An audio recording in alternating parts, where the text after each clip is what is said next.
Hi, good morning po sa inyong lahat.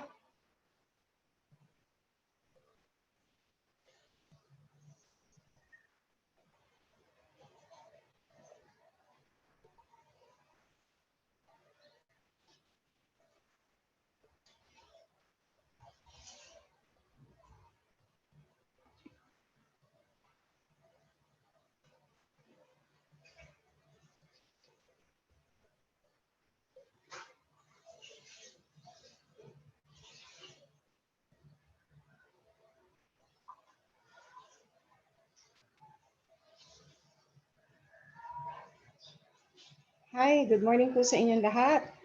Salamat po sa pag-attend ng webinar series na ito. Ang topic ko natin ay Developing OBE Materials. Kumusta po? Good morning po sa inyong lahat, coming from all over the Philippines, sa mga guro galing ng Manila, sa mga guro galing ng Cavite, sa mga guro galing ng Laguna, Batangas, Palawan, meron pa akong sa Bulacan, at ganoon din ho sa iba't ibang parte ng Pilipinas. Natutuwa ako na karamihan ho sa atin ay galing sa mga public schools. Alam niyo po ako po ay isang produkto ng isang public school. Simula elementary hanggang high school at nung college noon lamang ako pumunta sa private school o pribadong paaralan. Kaya laging malapit sa puso ko ang ating mga guro na nagagaling pa, lalong-lalo na sa mga malalayong lugar ng mga pampublikong paaralan. So welcome to this webinar series. I hope I will be able to share with you some tips on how to create OBE materials. So papakita ko po muna. Yan. Ang ating pong schema o ano yung flow ng ating pag-uusapan ngayong umaga. Magkakaroon po tayo muna ng kaliwanagan tungkol sa ano nga ba ang OBE, paano ko nga ba ito gagamitin sa aking mga materials, at kung magde-design ako ng aking sariling materials, pwede kaya ito na matatawag kong this is an OBE, designed materials. What to look for? Ito po yung pangatlo, what to look for, ano yung mga titignan ko para makasigurado ako na gumagawa ako ng nakaayon, or my plans are aligned, or my strategies are aligned with the OBE principles. And then, of course, I will have the conclusion in the end. So bago po tayo magsimula, just a quick chat time. So parang chat box po ito, no? Just a quick question. What are the gains of online teaching? Kung para lang po makita naman natin positibo sa mga nangyayari ngayon, dahil alam ko marami po sa atin ay nag-a-adjust pa rin sa online teaching. So kung mabilis ang sagot po, titignan ko po ha sa chat ninyo, ano kaya yung mga nakukuha ko, no, na mabuti ukol sa paggamit ng online teaching. So bilisan lang po tayo para bago tayo magsimula ng sharing for this morning. You can send your message through the chat box po. What are the gains of online teaching?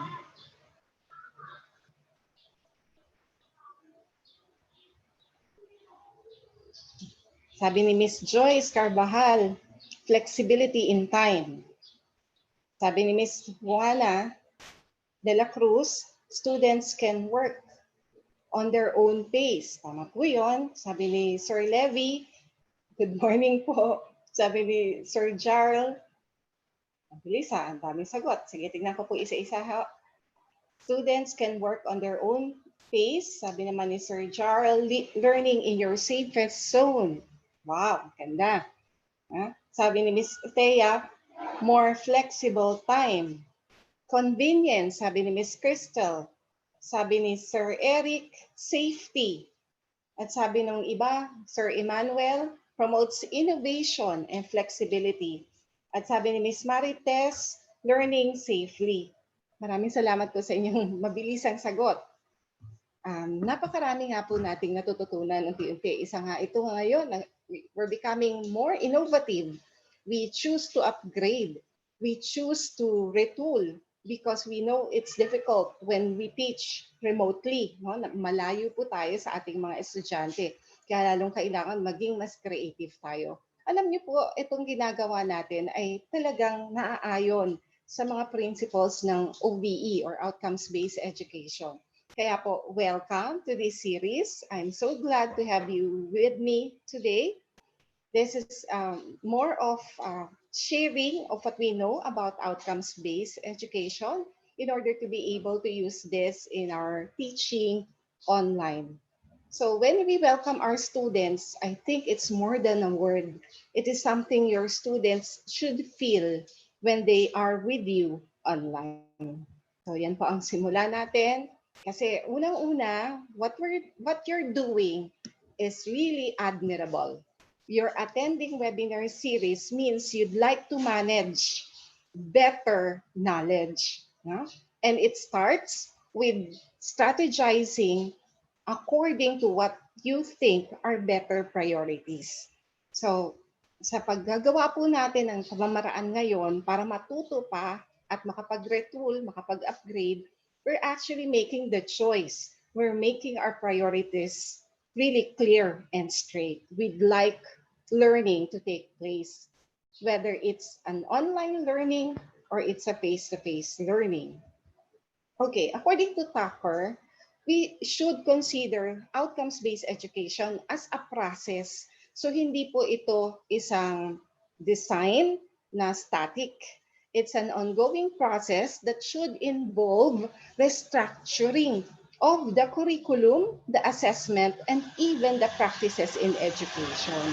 So yung gagawin po natin ngayon ay medyo challenging kasi we're going to see how best we can adapt the principles, apply it in our own context, in our own students, by designing materials which would be, we could say, meaningful to them, maybe transformative in a way, because we're changing status quo. So in this na yung regular lang na worksheet na isasend natin, we have to really, brainstorm as educators, as teachers, in order to arrive at a better learning material. So the first thing we have to discuss is what's in it. No? Ano nga ba yung meron sa OBE na magagamit ko bilang isang guro? Lalong-lalo na nagtuturo ako sa iba't ibang klase ng estudyante. Merong mga estudyante, merong malakas na internet connection, meron namang iba, hindi. So dahil iba't iba sila, ang OBE takes into account the student's context.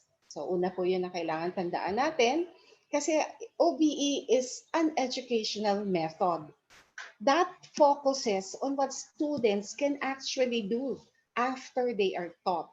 So iniisip natin ngayon na, so hindi lang pala ito dishing in of information. Hindi yung bibigay ko lang. Remember in your previous discussion, probably you have also tackled this, the asynchronous learning method, na pwedeng bibigyan lang natin sila ng material at tapos na. Hindi po yan ganon. We are hoping that when they receive the material and when we maximize the use of online learning, they can actually do something. They can come up with something concrete as an evidence of what has been taught. Okay? So, hindi po yan uniformity. Kasi kung natatandaan ninyo, parang unang presentation of CHRDF about it is that it is a policy that has to be, complied with, that has to be responded to by all schools when it was given to us as a preferred curriculum design in the Philippines. Ngayon, titignan pa ho natin kung ano yung bakit ganun ba yun? Tatanggapin ko lang ba siya o pwede akong maging innovative at pwede ko siyang i-apply in a way that I think it would be best for my students to learn. So it should be first taken as a philosophy, something that should enter our minds and hearts so that this would become the way we do our job as teachers. So OBE is a response to standardization of education systems and processes. So dito pa lang makikita nyo, ang dami ko pa lang dapat baguhin from curriculum, from teaching strategies to assessments because I'd like my students to succeed. This is the bottom line of the entire change or paradigm shift initiated by this guy, Dr. William Spady. He's a proclaimed father of OBE, but he was also quite humble in admitting that it is not something new.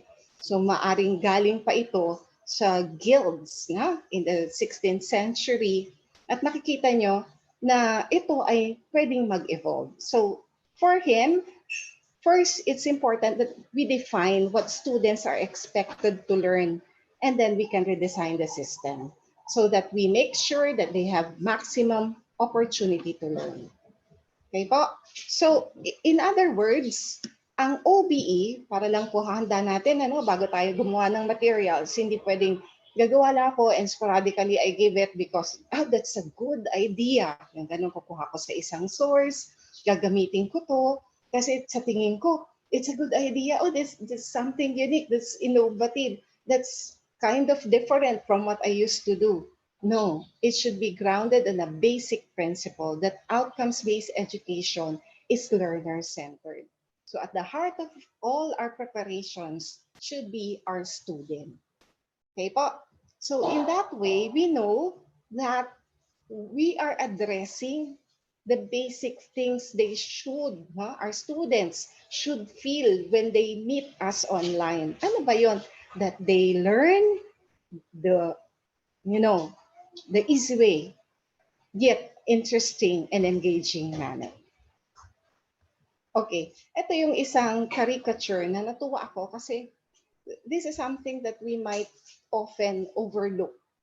When we say, I already taught him I already taught him how to read. Tinuruan ko naman siya. Parang sabi niya, I taught Stripe how to whistle. I don't hear him whistling, sabi ng isa. Sabi ko, I just taught him. I didn't say he learned it. So outcomes-based education makes sure that a student learns the best way he could. And if we're stuck with the old school of saying, tapos na ako, naituro ko na, tapos na yan, then it's not, a process of growth. Naalala niyo yung sabi ni Tucker? Kailangan it's an ongoing process for it to reach its full potential as a philosophy and educational design. So it should be teaching the students the way they will easily learn. Now, kaya po tayo gagawa ng outcomes-based materials. So just a quick review kasi kailangan din po natin grounded sa information. Naalala nyo, 1994, sumulat si Dr. William Spady about outcomes-based education. But it took so many years pa before we adapted it as our own curriculum design and policy standard. When a memo was sent to us by our CHED, the CMO number 46, remember in 2012, wherein we realized there's a need to really do a revamp of our curriculum design because the world is already asking for certain skills, both soft skills and hard skills. So marami nang inaantay na kakayahan, hindi lang yung memorization, hindi lang yung galing sa examination, kundi unang-una dapat alam niya yung kanyang profession at dapat equip siya with the skills and knowledge and even attitudes needed in order to really meet the standards of the workplace. So as a response, our government decided to adopt the outcomes-based education. But it took several years. After 2 years, from 1994 to 2012 to 2014, only in 2014 that we had that handbook of typology. So we were still clueless. Ano ba yung OBE na yan? Paano kaya? I remember when we started, we just looked into the syllabus. Tapos, sa syllabus, inalign lang namin. Nilagyan ng program outcomes. From the vision mission, of course, you have the program outcomes, then the course outcomes, and then the content, and the assessments, and that's it. We didn't know how to move forward. But now, slowly, through different researches, but of course, until now, even some researchers are quite confused about how is this different, no? Magkaiba ba ito sa competency-based o mastery-based learning, or are we speaking of the same banana? Na? So it's a debate. It's still an ongoing debate among researchers. Huh? However, I think we should be able to lead na, the way in translating the principles of OBE in our Philippine setting. And this is what we're going to do. I think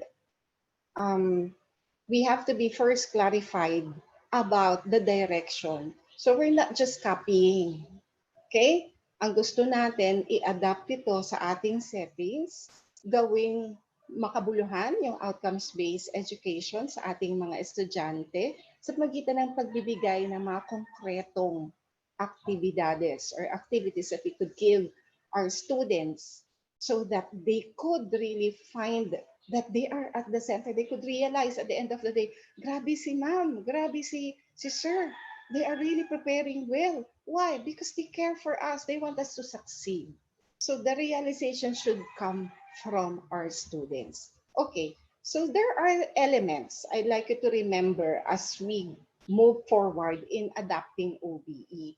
As I've said, it's a flexible type of curriculum design.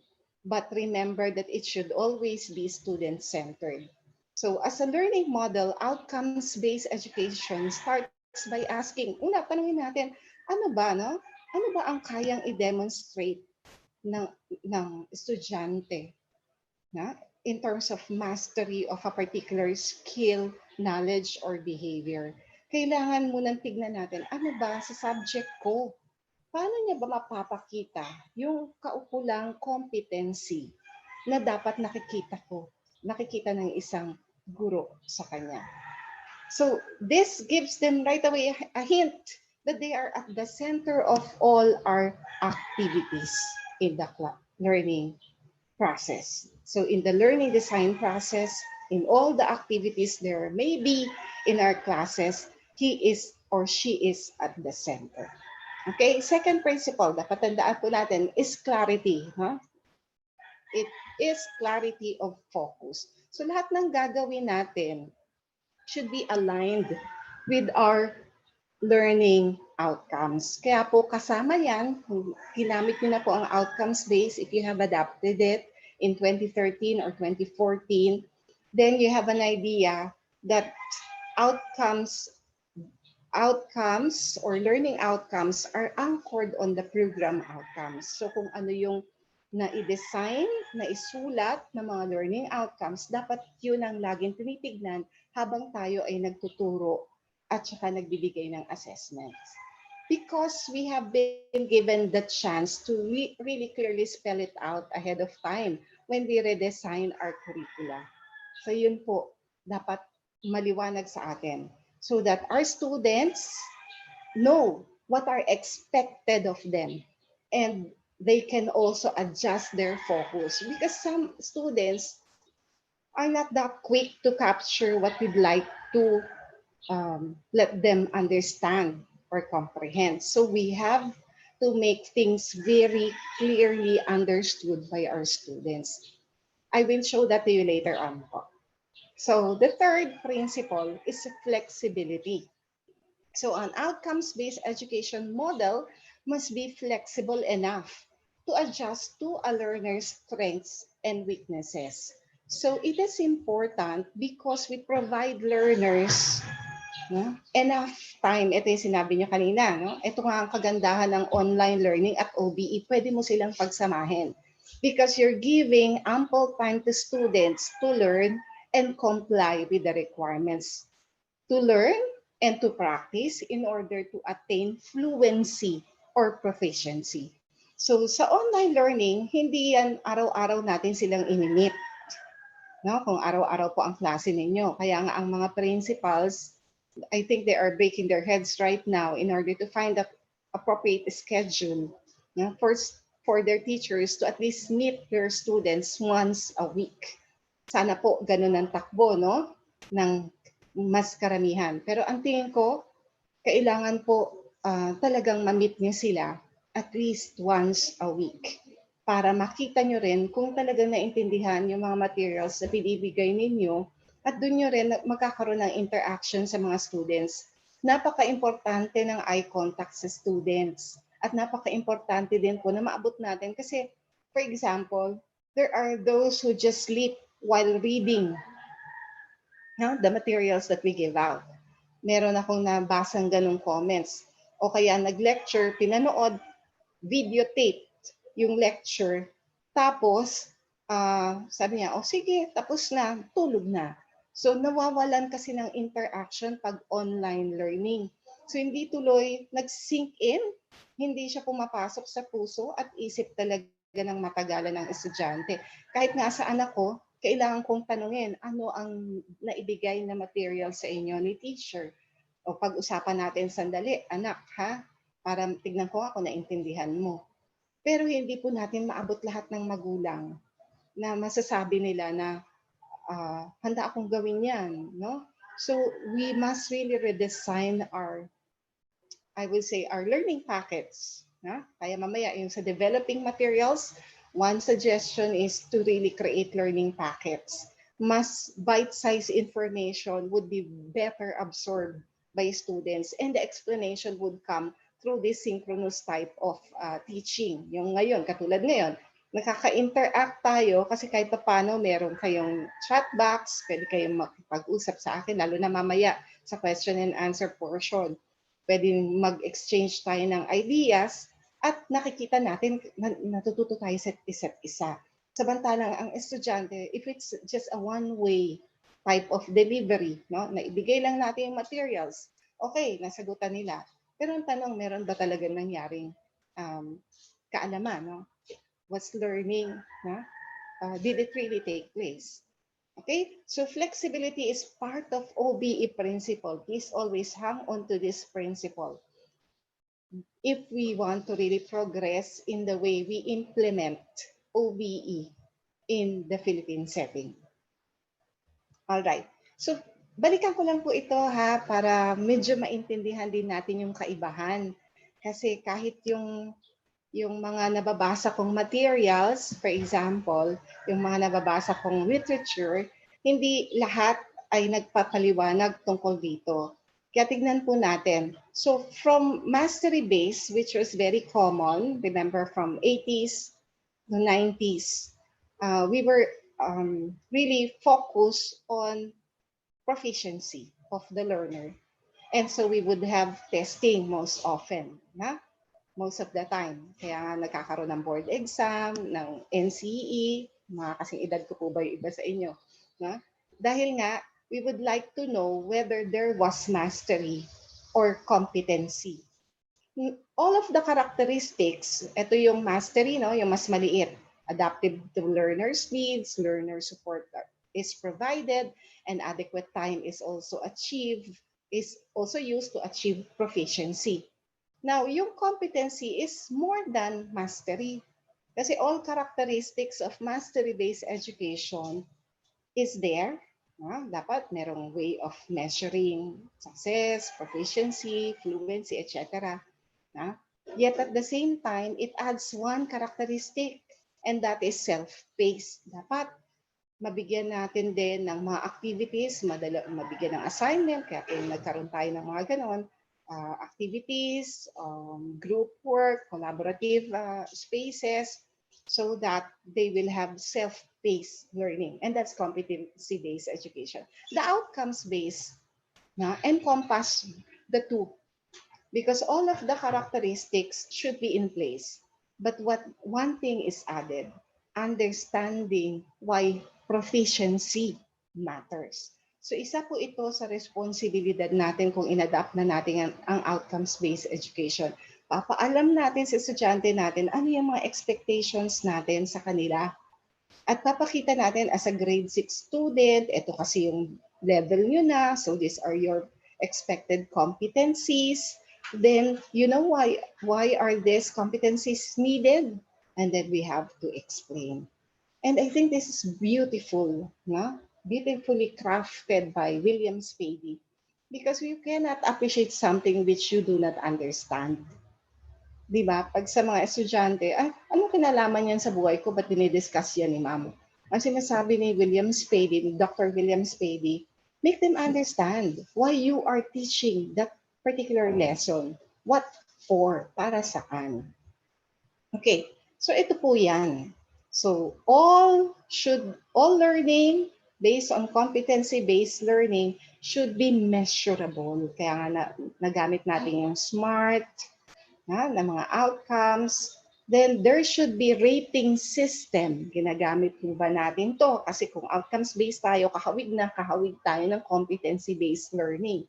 So there should be rating system. Learning in the classroom or even here should also be differentiated with the support of time. And there should be meaningful and purposeful assessment. So in the sense, there are many demands. If we adopt outcomes-based education, even the advanced learners should be taken into consideration.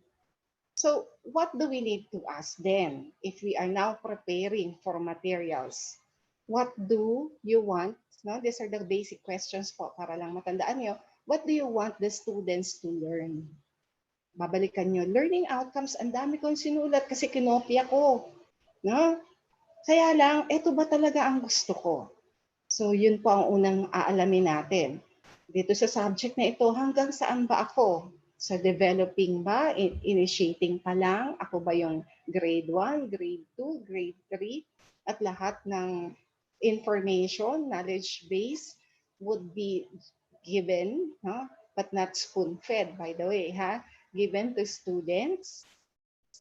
Then you have to see your learning outcomes. Ano ba yun na nakabase sa competencies expected according to their level? And second, the motivation is there. Why should they learn it?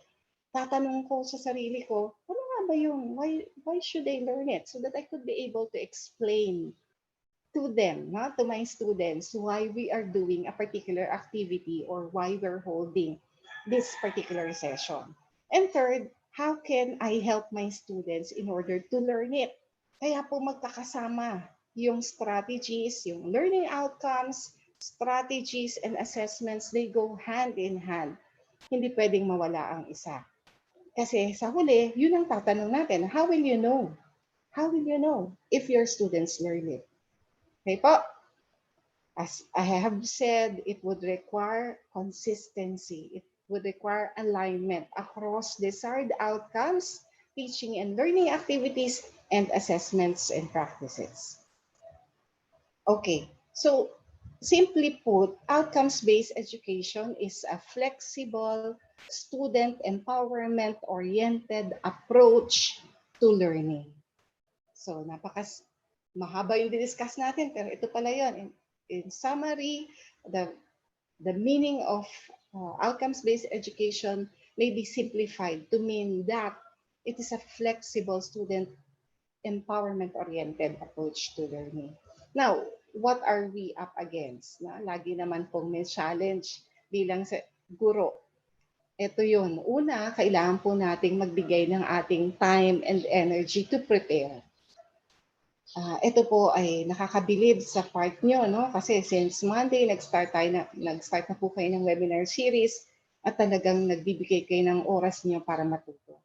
So para magkaroon ng competency-based, outcomes-based mastery, it would need time and energy to produce meaningful content.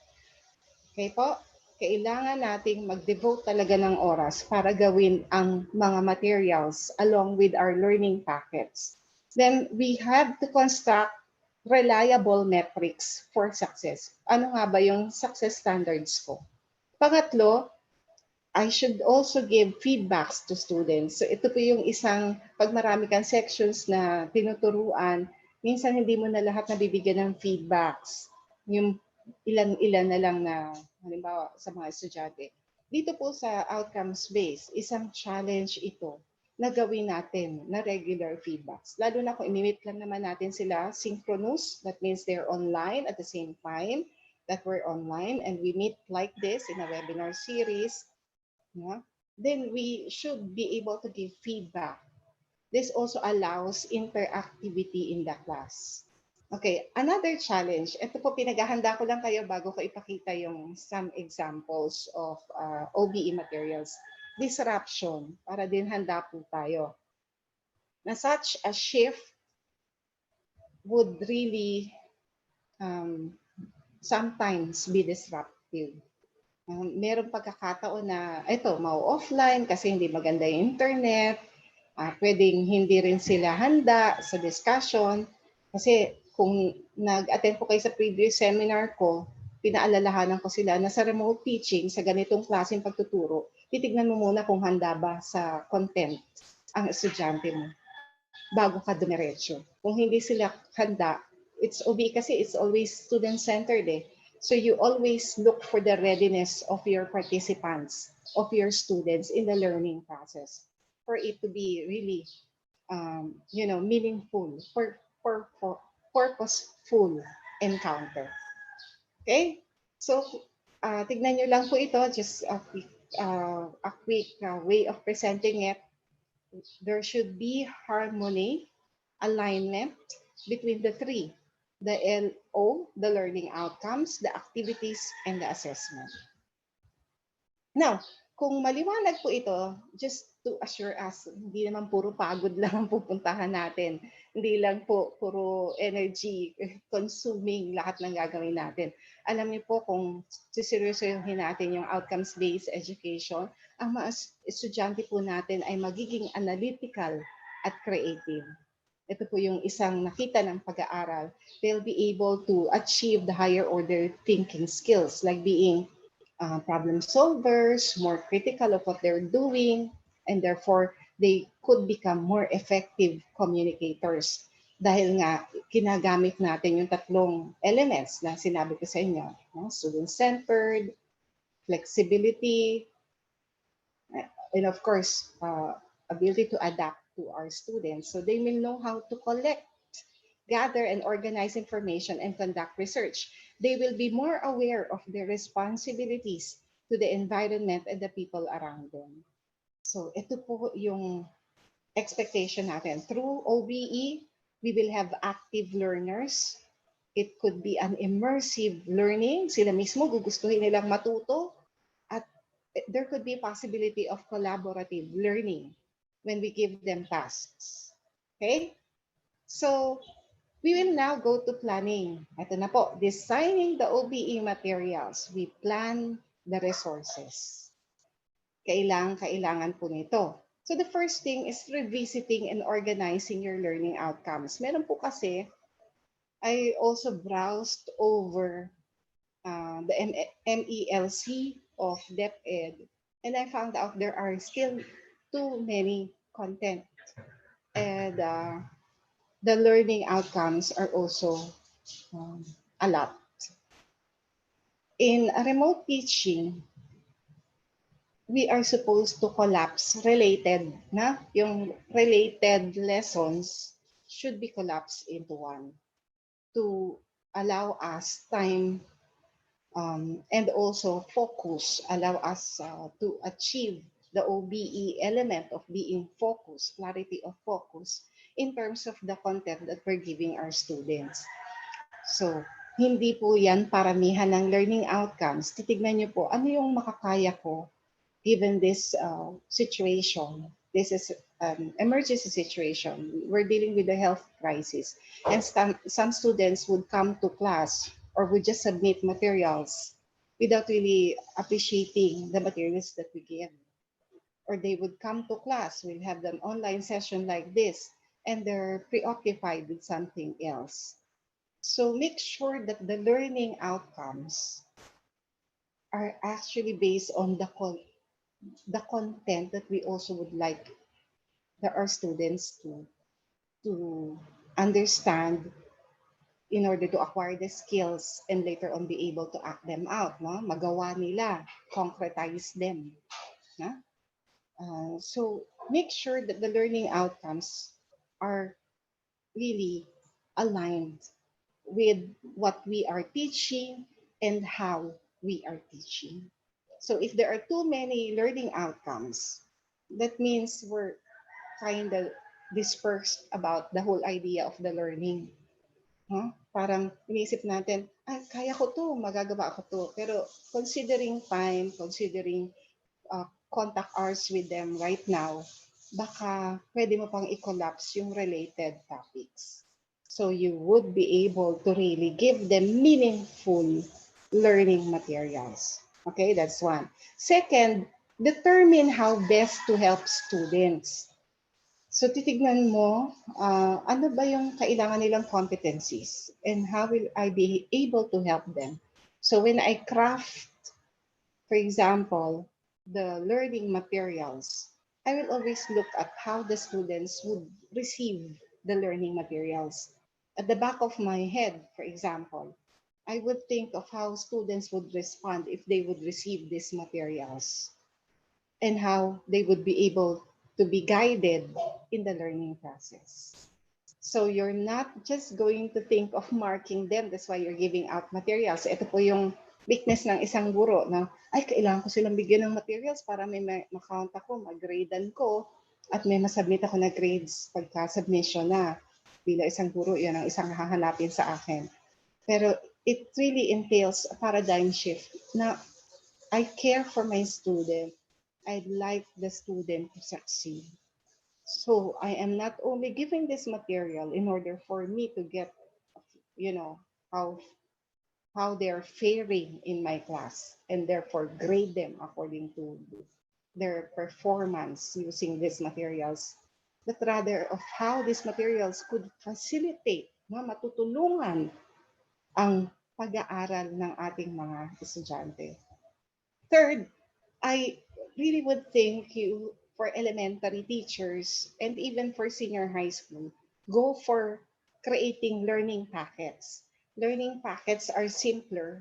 These are bite-sized information and activities are definitely and should be aligned with learning outcomes. We all need the support of our administrators when we create the learning packets because we need time to do this. Kailangan po mag-meet kayo, for example, level teachers of science, level teachers of math, level teachers of English, na? Lahat po ay mag-meet para maisip, para makapag-agree sila. Alin siya ng pwede nating ibigay sa ating grade 6 students ngayon or first year or grade 7, grade 8, grade 9, grade 10. Huh? So it would be a product of collaboration among teachers before you are able to create learning packets. And kanina finorwarn ko na kayo, it would take much of your time and energy. Disruption could also happen even among your colleagues. Kasi some would say, dagdag trabaho lang yan. I don't think so. If we'd like our students to learn, if optimum learning is our goal as an institution and as a teacher, then we would go for something different from the usual because this is it's the first time that we're teaching online during a pandemic. So all the more we should work together to make our learning packets attractive to our students. So plan the resources very well for this to be put in place. But as I have said, always look at the characteristics first of your students. Iba-iba ang estudyante natin. May common denominators, pero iba-iba. So, know what you would like to develop in your students. Titignan mo rin, alin ba dito ang gusto kong i-focus sa science? Is it critical thinking? Or sa math, is it problem solving? Then perhaps this is what I'd like to be the main focus of our learning materials. Could I also include other attributes of students that they would be able to collaborate together, they could also use teamwork, they could also be effective communicator, then put them as a learning outcome. All right?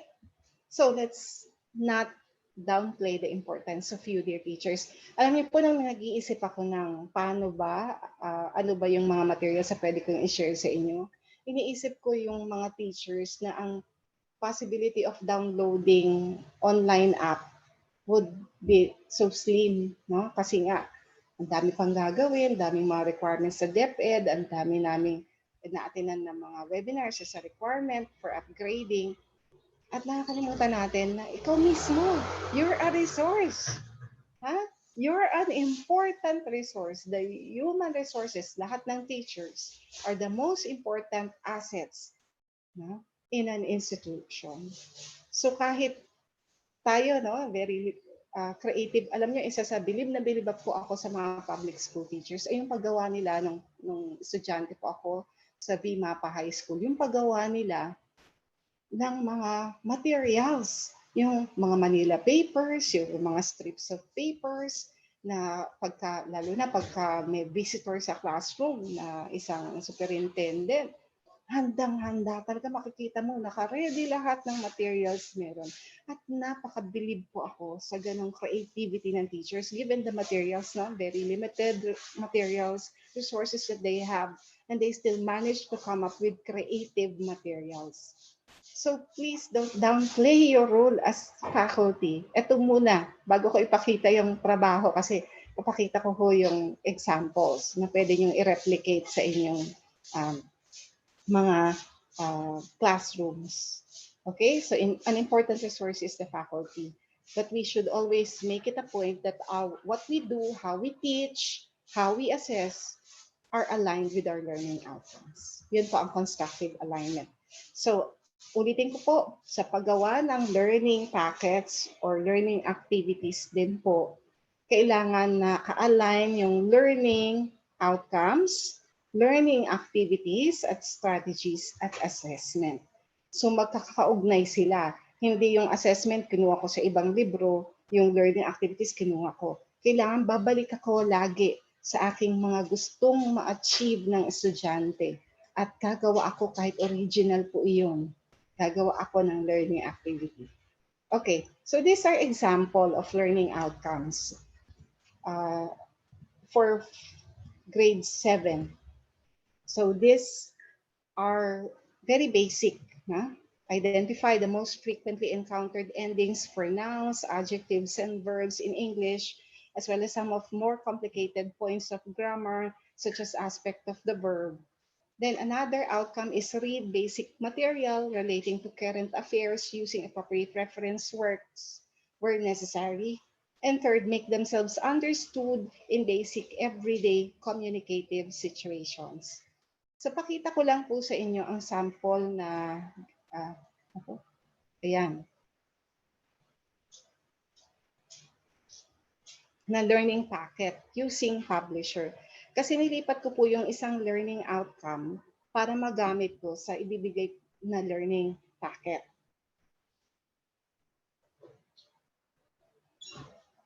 Pasensya na po, medyo matagal yung loading.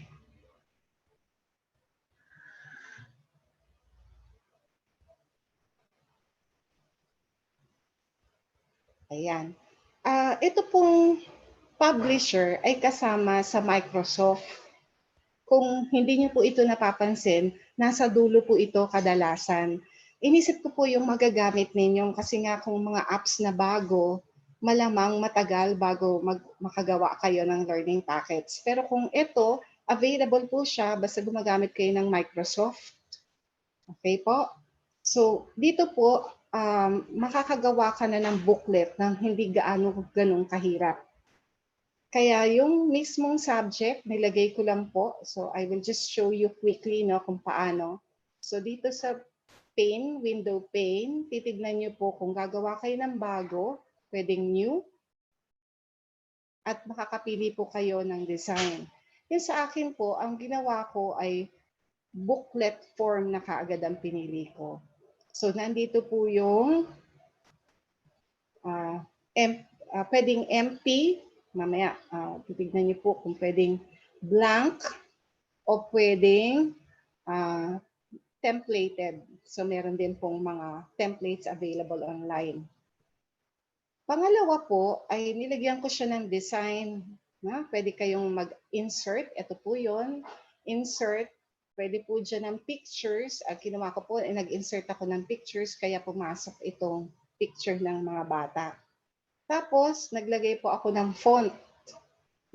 So, insert din po. Dito po yan sa draw a text box. So, try po natin.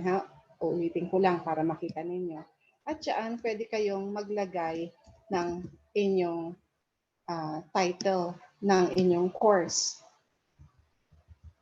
At pwedeng palakihin through this yung size. At pwede nyong lagyan ng kulay kung gusto nyo pong lagyan ng kulay. Okay po? So sa paggawa po niyan, ay gagamitin nyo lahat ng creativity nyo. Tinawag ko po itong Starters Learning Packet. Naku, hindi na nakita. Yan. Kasi gusto ko pong una ma-appreciate ng mga bata ang English as a way to communicate. So it's an effective way of communicating. So yung second page ko po ay para madaling ma-view for the sake of presentation this morning. Ang pinili ko pong activity ay conversation worksheet kasi bukod sa ituturo sa kanila kung ano nga ang mga word endings, I'd like them to make use of conversational English with more ease and facility. So hindi na sila parang awkward o magtatawanan. Kasi ang ILO, ang Learning Outcome 3 ko po, I make themselves understood in basic everyday communicative situations. So pwede nyo po yung ilagay sa baba, pwede nyo rin yung iakyat, pero ang mahalaga, aware kayo at ang mga estudyante na yan ang purpose kung bakit ka magkakaroon ng conversation worksheet. At ano pong activity ito? Napakasimple po, yung kung order ka sa isang fast food, pwede mong gamitin yung customer. So they are supposed to practice this. So sabihin ng waiter, for example, or one receiving your order, good afternoon, are you ready to order? At sasagot naman siya, yes. Could I get a hamburger, please? So yung mismong activity, dalawang bagay, natututo silang makita kung paano sumagot at dapat pakinggan nila ang sarili nila in terms of using the words correctly. The intelligibility, madali silang maintindihan. At yun ay isa sa gagawin nila. Of course, there could be other activities that you can ask your students to do in support of one particular learning outcome. So we'll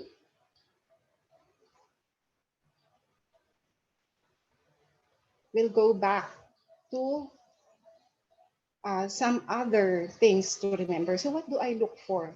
Isang sample pa lang po yun ng activity, but the input will still be included in the learning packet.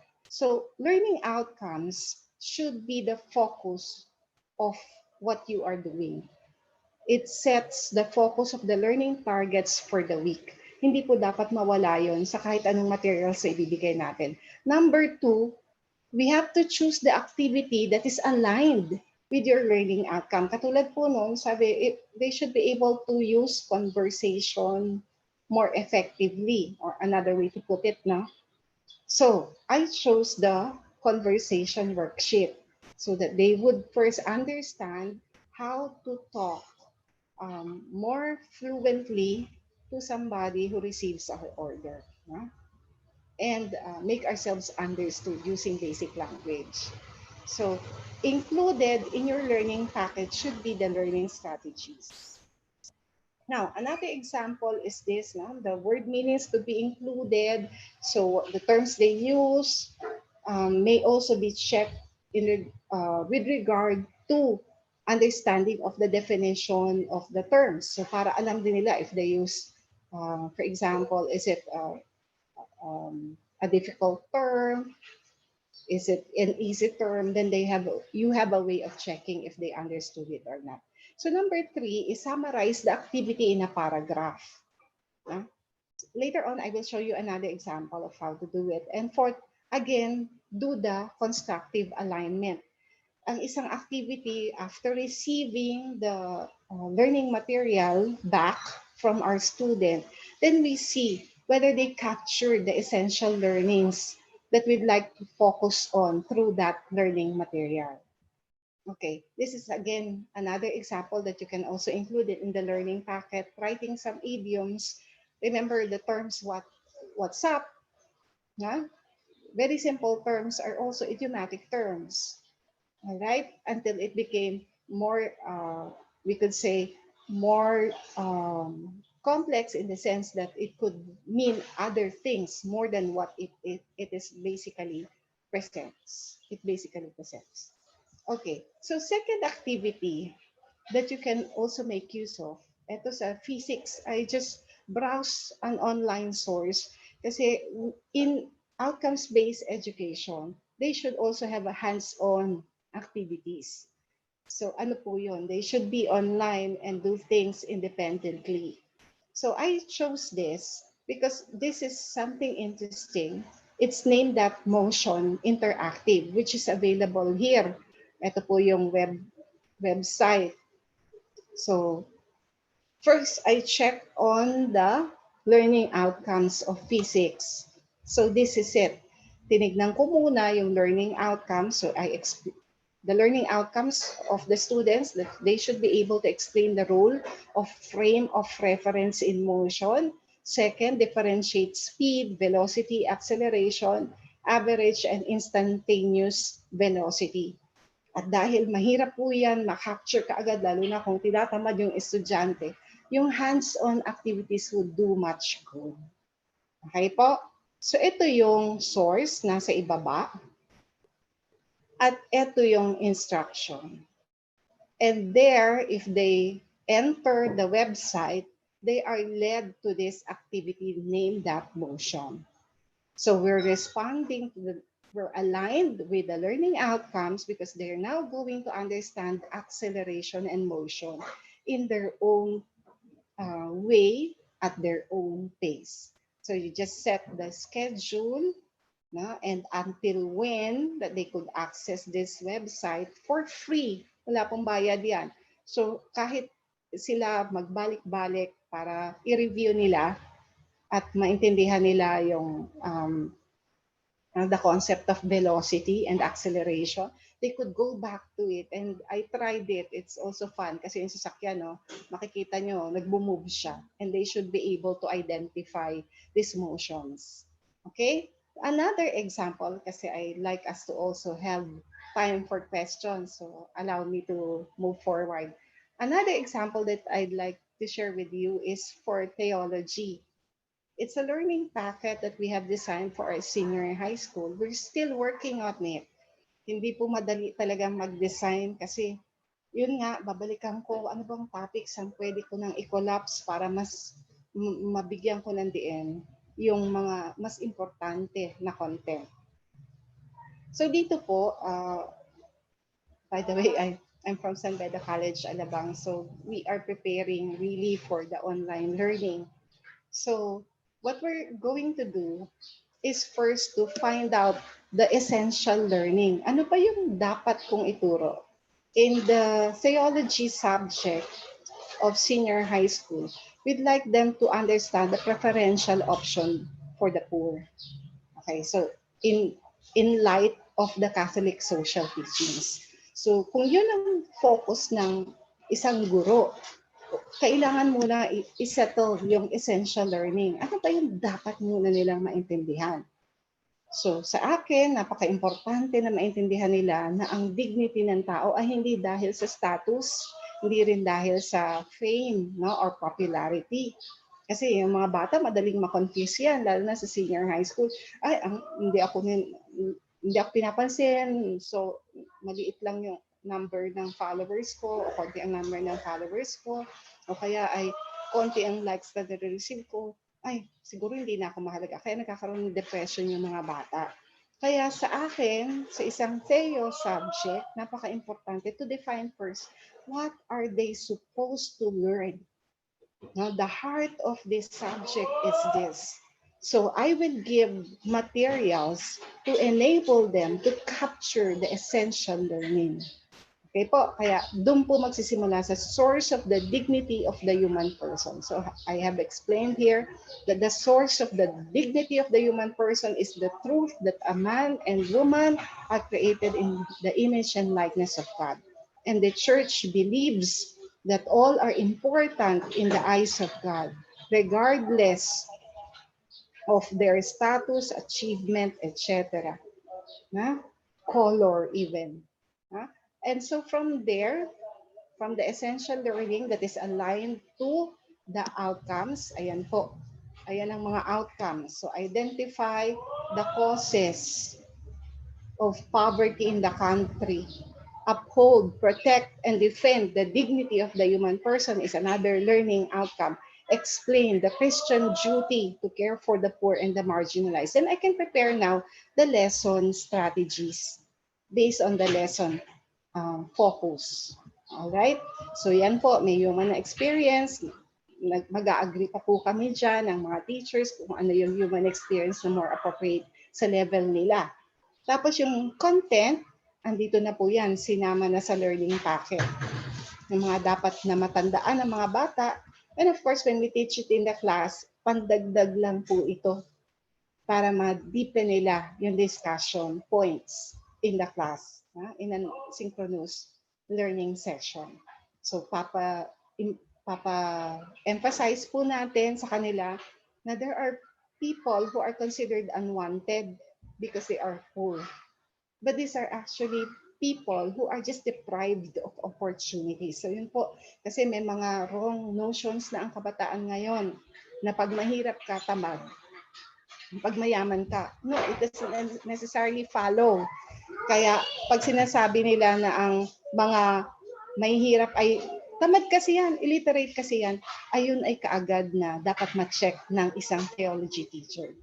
So what's our Christian responsibility? It's also explained here that we are supposed to care and serve the poor. Sabi ko nga, preferential option for the poor is one of the important principle in theology. So the church calls for people to respond to this challenge, no? Or preferential option. Kung papapiliin ka, tumulong ka sa mas nangangailangan. Hindi dahil sa may camera, no? Kundi dahil yun ang obligasyon natin. It's a Christian duty to the poor. So understanding fully would now deal with how the church completely addresses the problem of poverty. At andito na rin po yung assessment. So dito po makikita kung paano sila mag-value ng isang tao at mayroon ng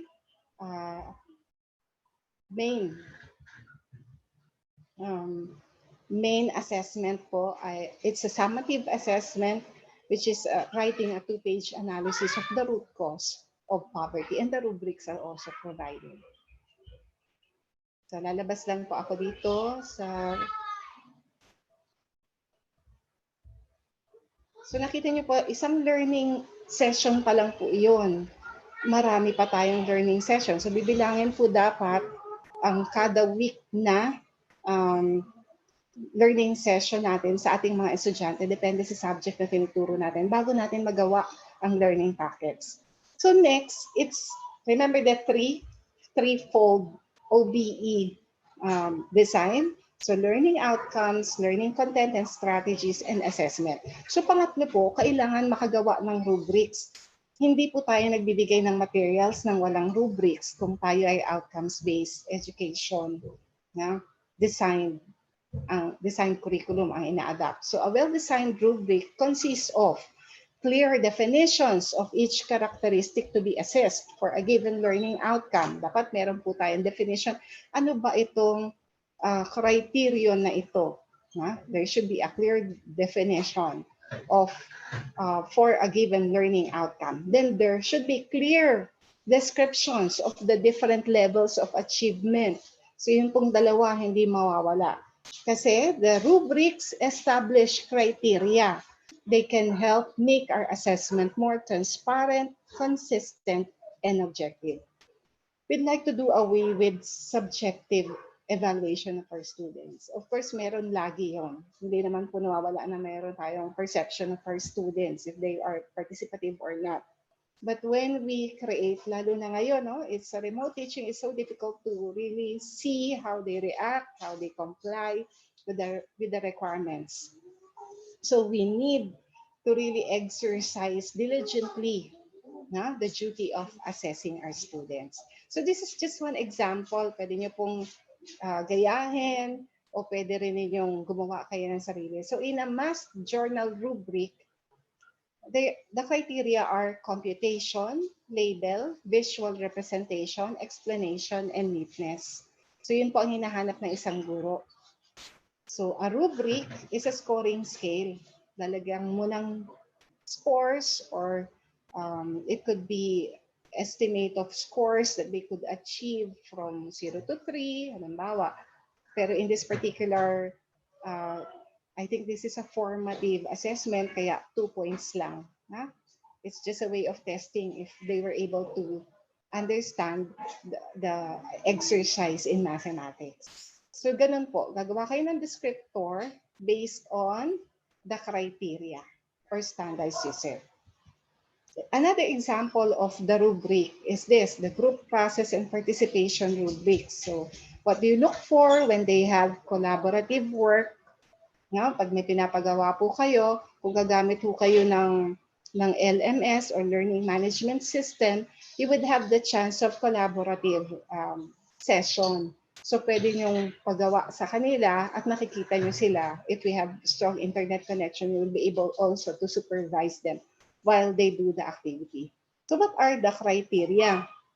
Participation, contribution to team project or sense of responsibility, then interpersonal and team skills. So these are the description, descriptors.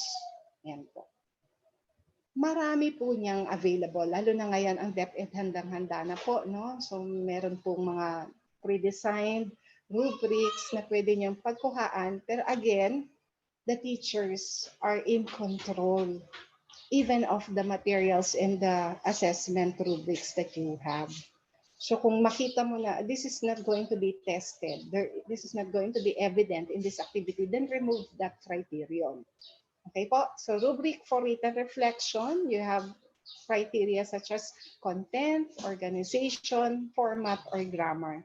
So the rubrics are important because they really show what the teachers require and expect from students in terms of the standards that teachers look for in a good performance. So pag maliwanag po yan sa estudyante, of course, you have to present this first. So a session could be devoted for presenting requirements as kind of orientation or hi, hello muna bago mag-start ang lesson niyo ngayong new academic year. At pakita lahat ng mga requirements base sa naihanda ninyong learning packets. At kung nagawa po natin yon, I think you'll have a very meaningful time with your students online. The optimal benefits of OBE will only be realized, if we implement it our Filipino way. So hindi natin pwedeng, lagi na lang kukuha ako ng resource galing sa American textbook, o lagi na lang yung example coming from, why don't you translate it in your own setting? Yung ginawa nga natin, yung pinapakita ko kanina sa inyo, tinignan muna namin yung characteristics ng senior high. At dahil nga, very malleable, yes, pero madali din silang, madala. So, kailangan malinaw sa kanila yung mga pangahawakan nilang values at saan ito naka-anchor sa Catholic social teachings. Alright? So the benefits of OBE will only be realized if these are anchored on the implementation of this framework. Yung kanyang sinabi ko, these elements should be important to us first, and we should first, take them seriously.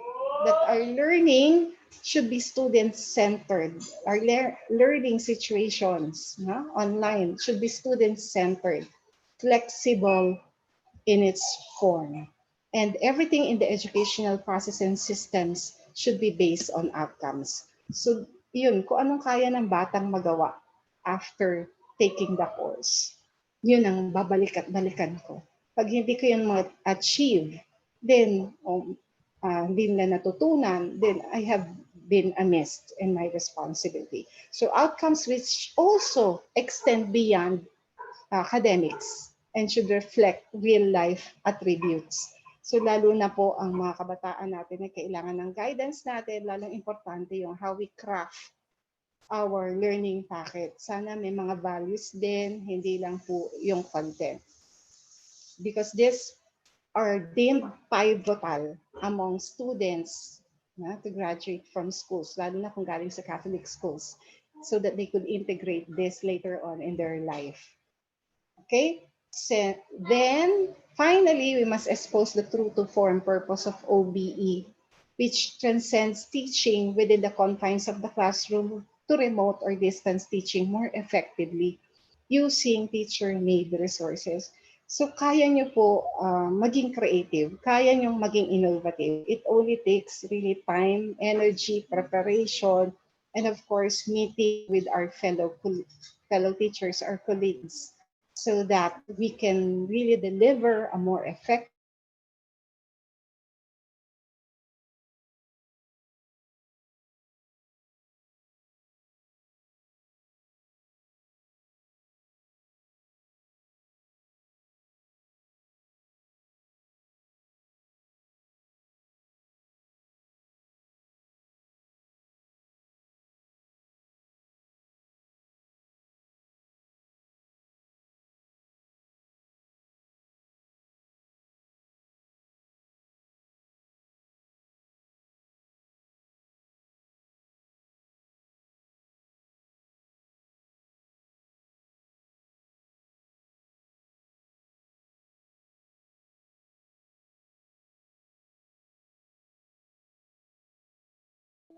All right, I'm back. So let's give the floor to the teachers who would like to ask questions.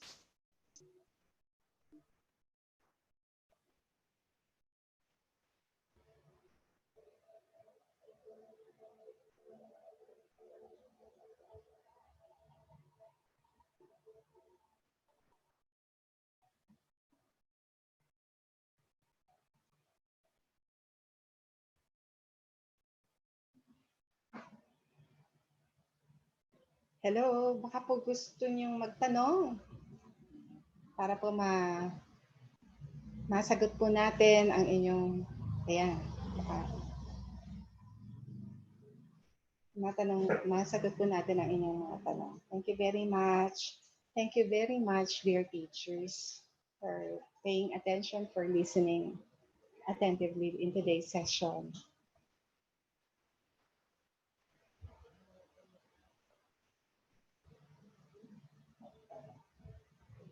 Hi, I'm back.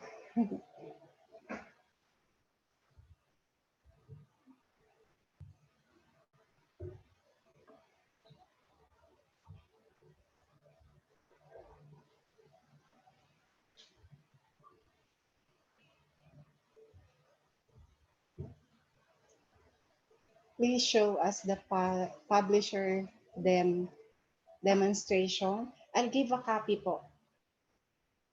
I'll give you a copy.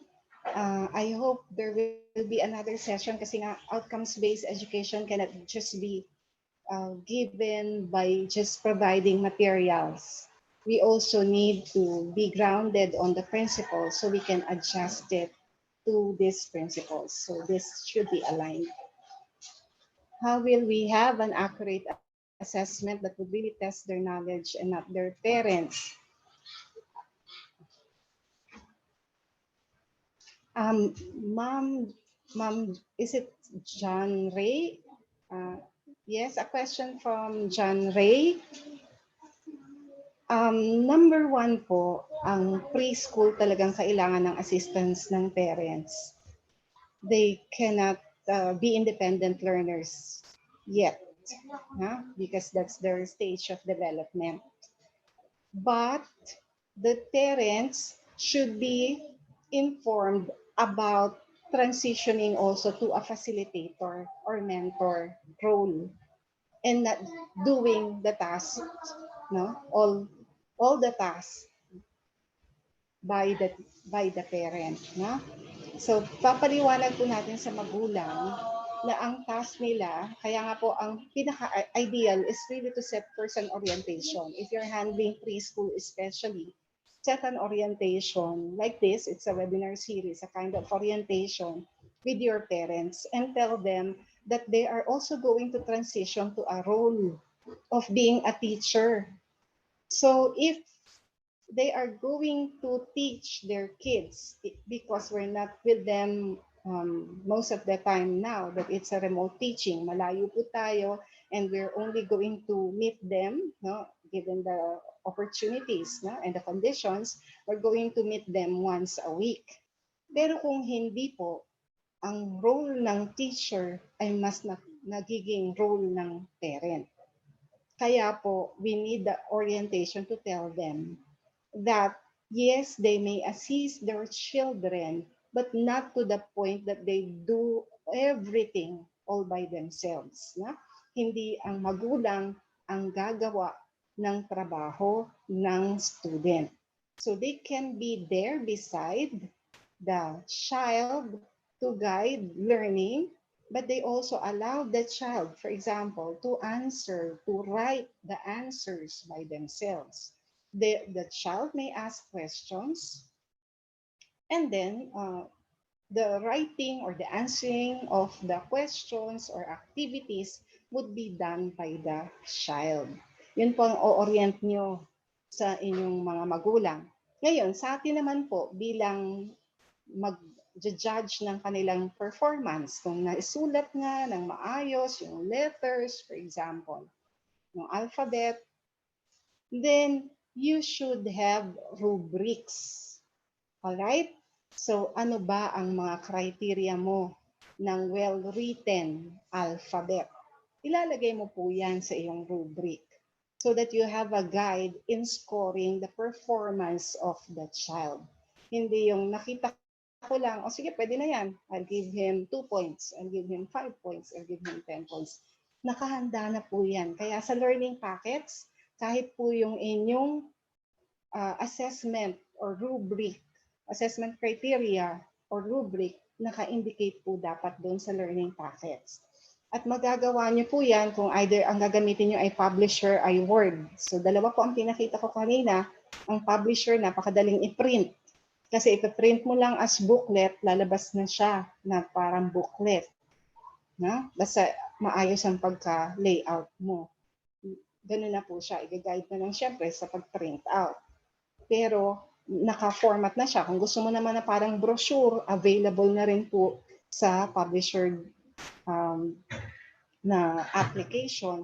So wala ka nang masyadong pagkakaabalahan. Naka-format na siya in terms of printing or saving it as a booklet.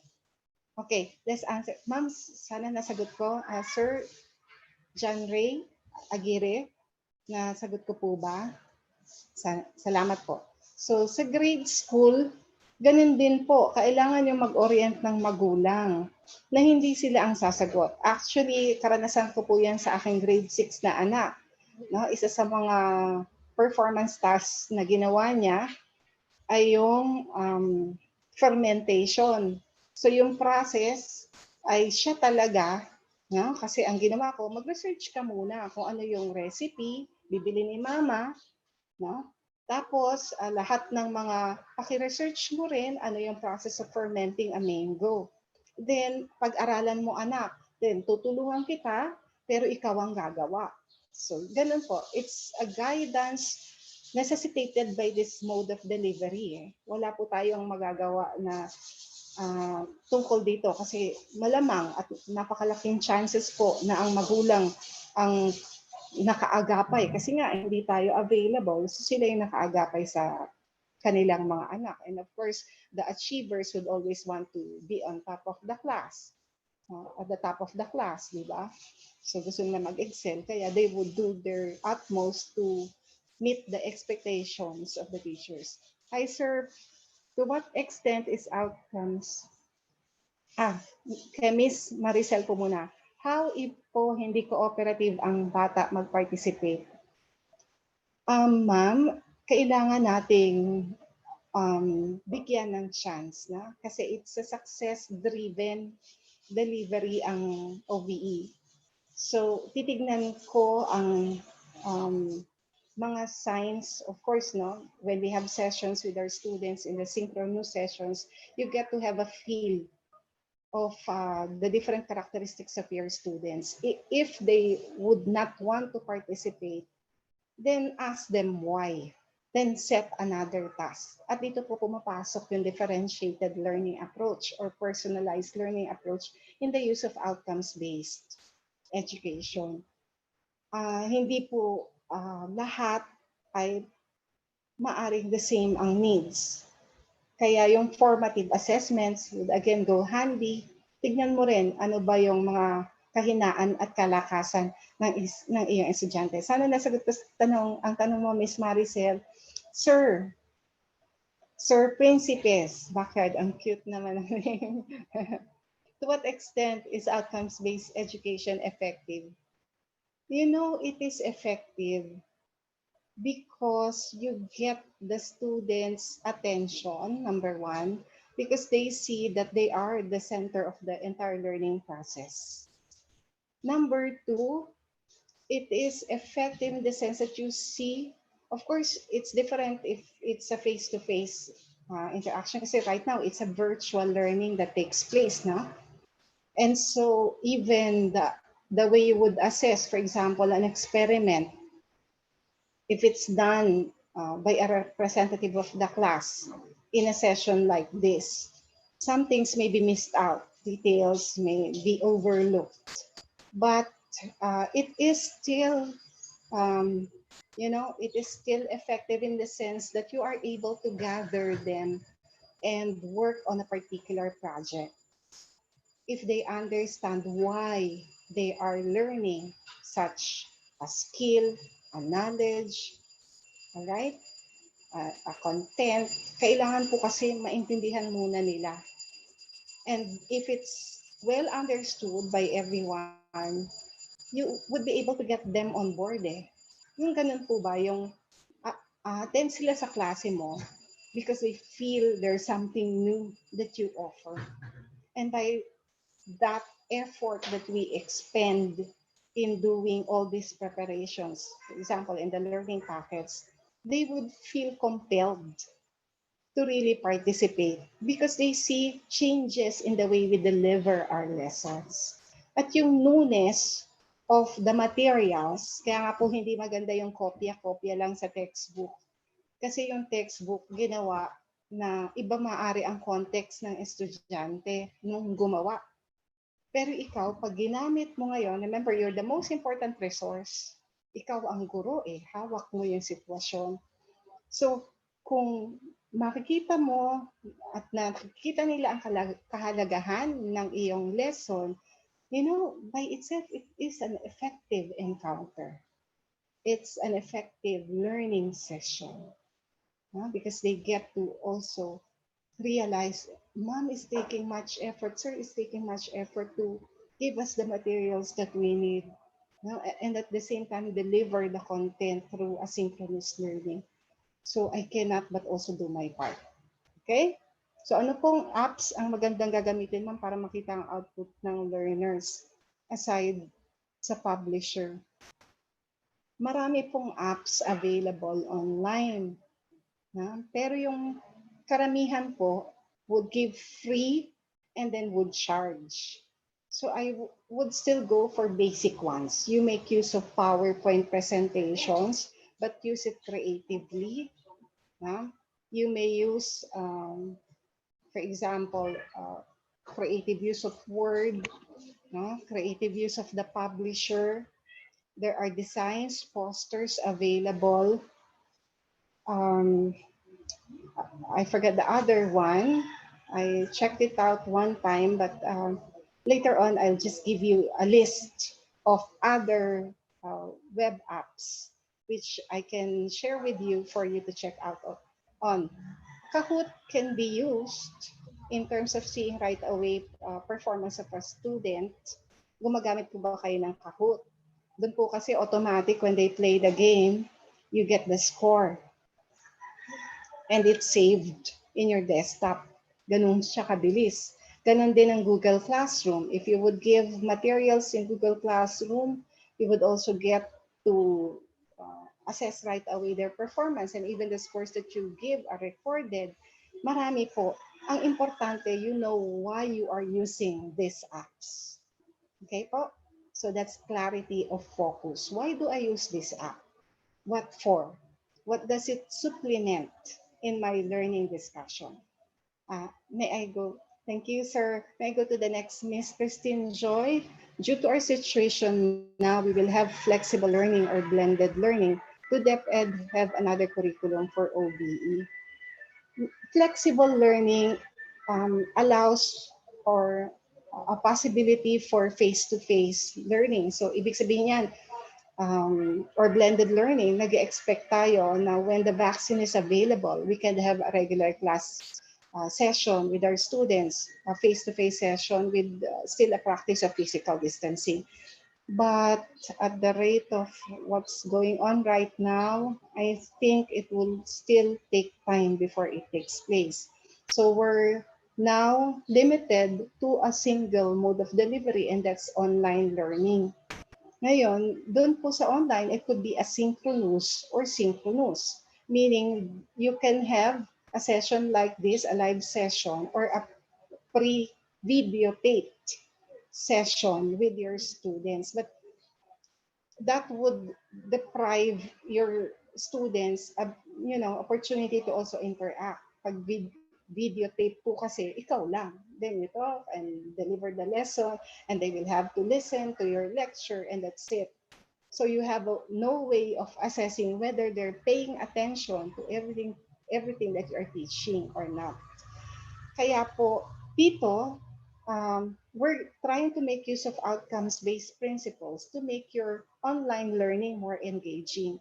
So you don't look at synchronous, yung ganitong web online, you're online simultaneously, concurrently with your students, and you deliver the lesson.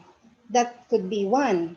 Asynchronous is when you give out materials or lessons or PowerPoint through Google Classroom or through another platform or LMS or even through Facebook. So kung yun po, ang nangyayari kasi, kailangan nyo pa rin balikan yung lesson para ma-ascertain mo na learning takes place. These materials should only supplement or solidify what has been discussed online. At ito yung kailangan paghandaan ng DepEd. Kung walang ganitong live session, walang interaction, would learning really take place? I remember I read an article stating a kind of negative forecast of learning, no? Sabi niyang author, ang nawawala sa kaalaman ng bata in many subjects would be likened to 50% loss of learning when it's an online learning. Some other schools who manage to have a regular sessions like this, 30%. So, possibility po yon. Kaya talagang napakahalaga po ng summer na ito.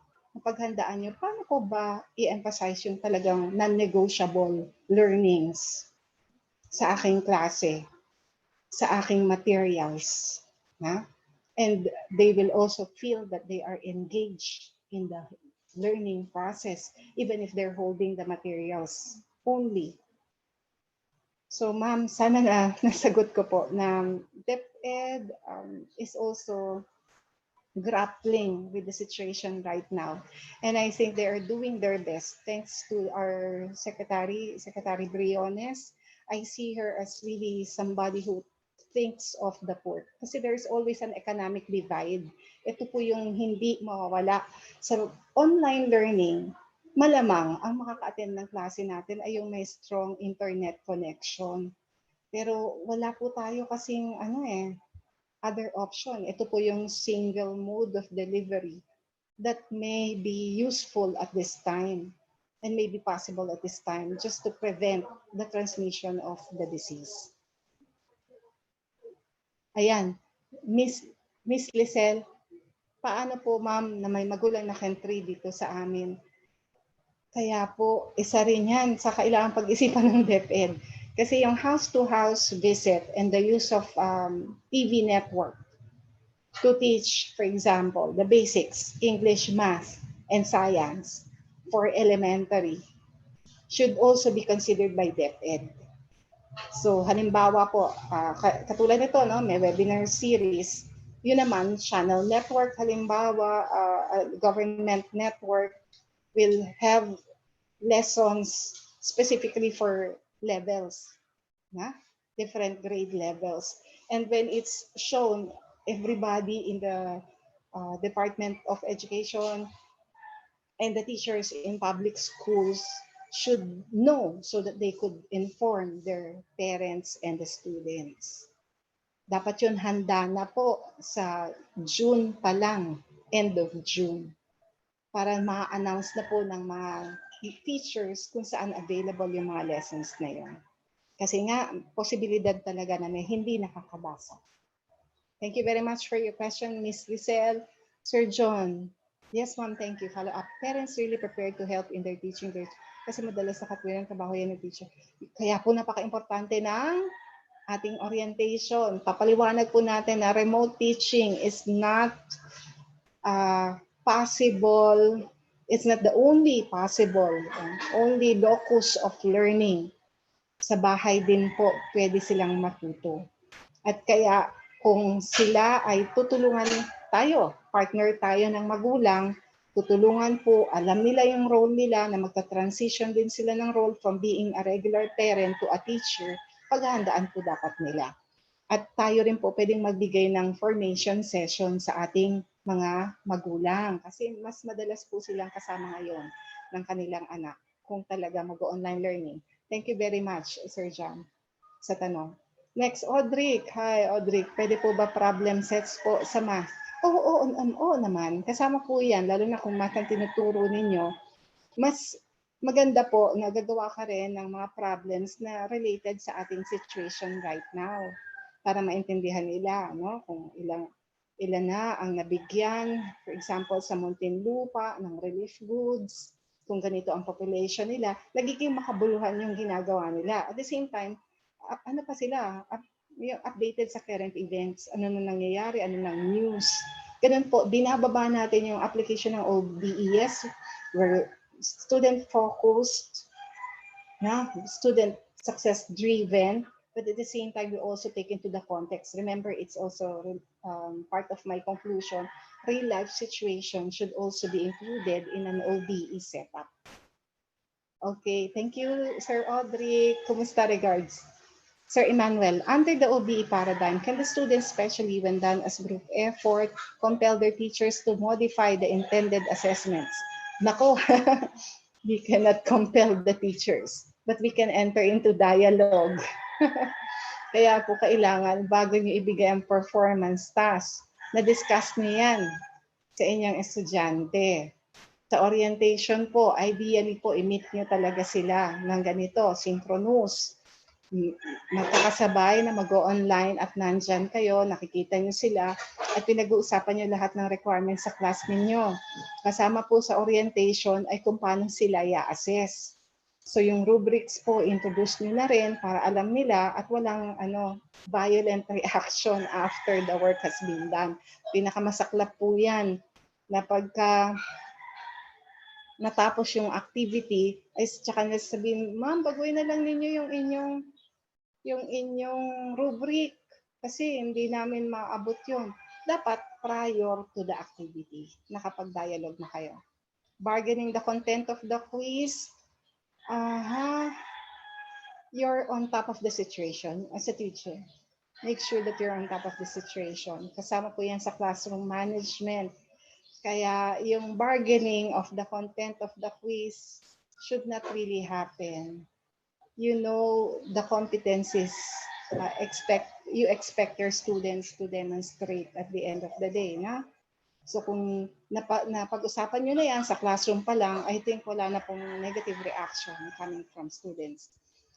Thank you, sir, for the question. Next, Beatrice Isa from Dasmariñas Integrated High School. ESP is OBE. How can I provide real-world scenario? Is there an app for this? Ma'am, yung edukasyon sa pagpapakatao, tama po, is OBE, is outcomes-based. Ang real life situation po ay ang karanasan ng ating mga kabataan, ang ating nangyayari sa paligid natin ngayon. Wala pong app na magbibigay ng, meron kasing mga problem-based situation. Meron kayo makukuhanan yan. Siguro sa susunod po na session ay ibibigay ko na lang yung mga web apps about problem-based as integrated to outcomes-based education. Meron pong mga ganon, pero walang papalit sa gawa ng isang guro na iniisip ang konteksto ng kanyang mga estudyante. Kasi kahit po kami, pag nagbibigay kami ng exam, ang aking pong exam ay hindi cognitive lahat. Usually po mga 20 to 30% lang ang cognitive at the rest po ay assessment or critical thinking. So, mga situational po, yung pwedeng hypothetical situations o true-to-life situations that they would assess. At doon po, makikita niyo yung values o ano yung mga pinapahalagahan ng inyong mga estudyante. Depende sa sagot nila.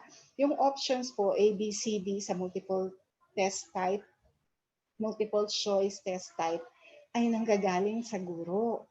Kasi ikaw po ang makakakita ng kahalagahan ng pagsagot ng bata. Halimbawa, ang isang nabuntis, halimbawa po, ng maaga, na? Lalo na sa ating mga kabataan ngayon, ano? Isa bang, kung sila ay nabuntis at sila ay galing sa mahirap na pamilya, ang solusyon ba sa problema ay pagpapalaglag o hindi. So doon pala makikita mo yung values ng iyong mga estudyante. Ngayon, it should be assuming that there was first a discussion on the value of human life. So doon mo makikita ngayon option A, option B, option C, option D. Iba pa rin ang gawa ng guro. Kasi makikita mo rin po ang madalas na tinatanong ng mga estudyante sa klase habang nagdi-discuss kayo. At doon po nakabase ang inyong mga situations or problem-based test types or activities that you can give to your ESP. Maraming salamat po, Ma'am Beatrice. Rai, if you're an ECE teacher, how can you deliver your lesson to the students who do not have access to the internet? Yun nga po ang napakahirap. Ang importante po siguro ay kung wala silang access, ay gagawa talaga po kayo ng comprehensive materials na kung paano nyo ituturo, ganun ang laman ng inyong module. Kasi, sir, kung hindi nyo po siya ituturo, kung hindi nyo po siya isusulat according sa inyong pagtuturo, hindi po lalo maintindihan ng mga bata. Kailangan ibaba natin pati yung lengguwahe, yung gamit po ng mga salita para ma-capture nila yung essential learnings. Ano ba yung dapat matandaan dito sa lesson na to? At kung magagawa sila, meron pong mga online websites that you can also check out. Sige po, pangako, next session, hopefully, I can send you websites available that you can check out. Meron po. Yun lang, bilang isang guro, ikaw talaga yung maghahanap, magda-download ng resources, ng activities, tapos i-adapt mo i-tweak mo yung activities para mag-suit sa kinds of learners that you have. Hindi po porkit nakita natin online, lahat po yan ay doable. Depende rin po sa kakayahan ng ating mga bata. Kahit na napakaganda niyan, kung wala naman silang materials, dahil nga po malayo, probinsya, hindi sila makakalabas, hindi makabili, liblib na lugar, bihira ang materials ngayon na kakailanganin nila, malilimit po talaga, pati yung mga performance tasks po ninyo, sir.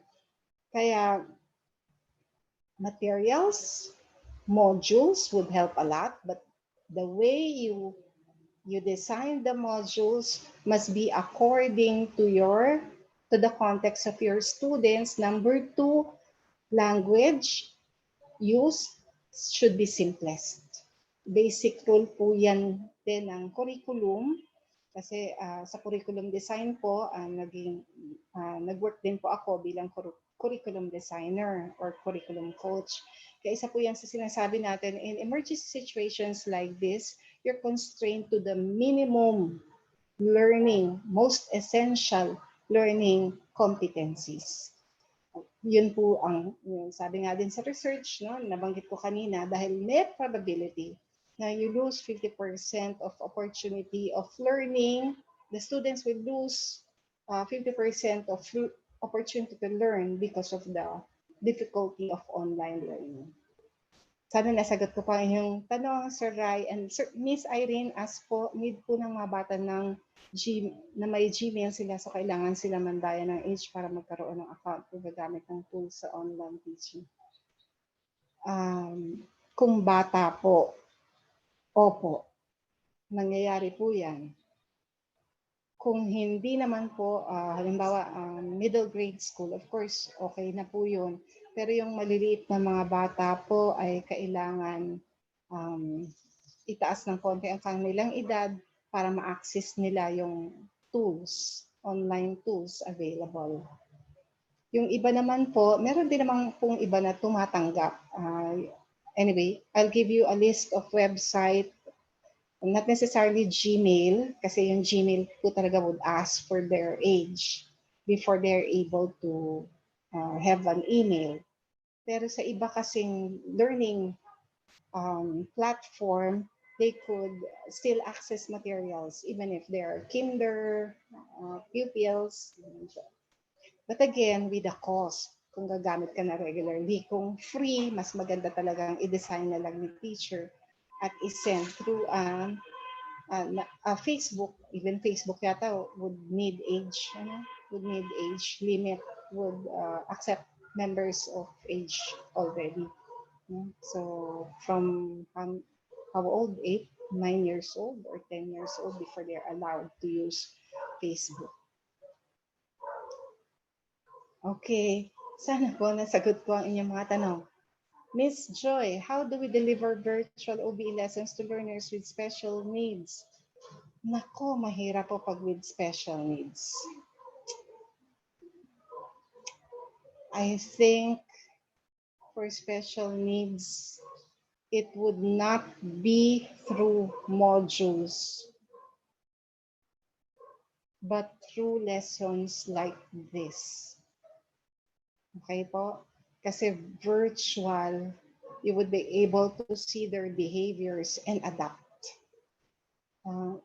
So children with special needs, simple abilities, basic abilities are already appreciated by teachers when they're able to show certain behaviors or basic abilities like reading.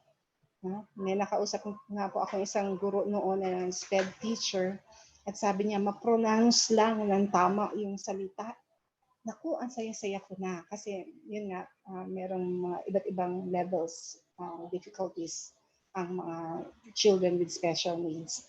So if it's not possible to give them handouts or materials or even the gadgets, I think DepEd should be able to provide a network, a TV network solely dedicated for children with special needs. And the teacher demonstrates, so the master teacher demonstrates to the special needs children the lesson that they should have in this academic year. So again, it would need think tanks, members of the think tank to really come up with very, engaging, enlightening, also enlivening, yung para mabuhay yung hindi ba maapektuhan sila na nangyayari sa paligid kasi nga meron na silang dinaranas. Kaya lalong kailangan nila yung optimism, positivity, and that could be done through a TV show. Thank you for your question, Joy Grace. Miss Carol, thanks. Thank you for what other browser can we get instructional materials? Most instructional materials are found in Microsoft.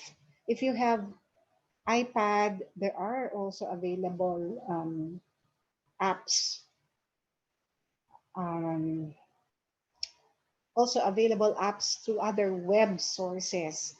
I'll just give you a list which you can make use of and try if you can adapt this and utilize this for your classes. But right now, I don't have a list with me kasi I focus on two particular platforms, two particular materials, sources of materials, and this could be Publisher and Microsoft Word. I hope I am able to answer, I was able to answer your question, Miss Carol. Depende po sa available gadget din ninyo. Mag-iiba-iba po ang access kasi sa web apps. At mas marami pa rin, of course, mas marami po talaga sa iPad if you're using that.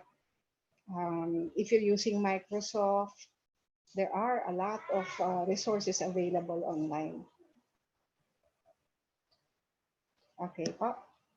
So, with that, I'd like to thank all of you for your participation. I hope I was able to give or share something with you as an educator, trying to truly become relevant to our students, especially this time of the pandemic. Thank you very much, teachers. We continue to encourage, we continue to create opportunities for our students and show that we care and love them. Because at the heart of outcomes-based education is just student. Thank you very much and have a pleasant day.